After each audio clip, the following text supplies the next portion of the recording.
So if you have a bunch of old computers and you don't know what to do with them, you can use their power supply.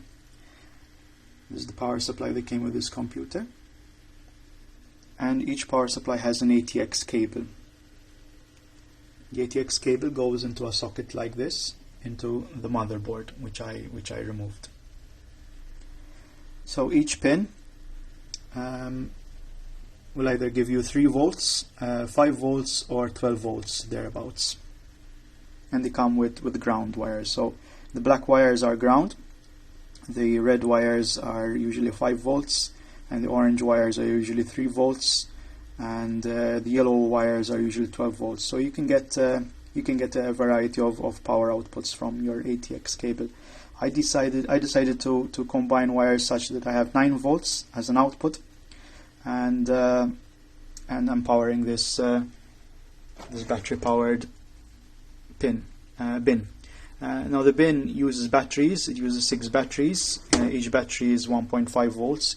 So 6 batteries of 1.5 volts means that I needed 9 volts, and so I'm using this configuration of wires just held with cable ties and very bad soldering, and the power output is 3 volts.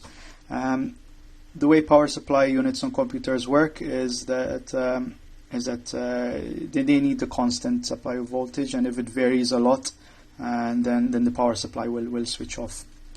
I found that you have to add a minimum load for each of the power outlets. So if you have 3 volts, 5 volts, and 12 volts, you'll need to add a resistor to each of them, depending on the power supply unit that you have. This particular power supply, I only had needed to add the resistor to the 3 volt and to the 5 volt output. I didn't have to add the resistor to the 12 volts. The resistors are these here. They are power resistors. They are 10 watt, 10 ohm resistors. They get very, very hot. So I attach them in this ring formation and the where the fan sits for the power supply. So if one of them blows, the whole power supply will just switch off, and that's a safety mechanism. But I found that I didn't have to connect the 12 volts, which is better because the 12 volt resistor gets very, very, very hot. The 3 volt resistor gets kind of hot, but the 5 volts gets very hot to touch. So I'm going to be leaving this for 24 hours, and if it still works, then it's good to go.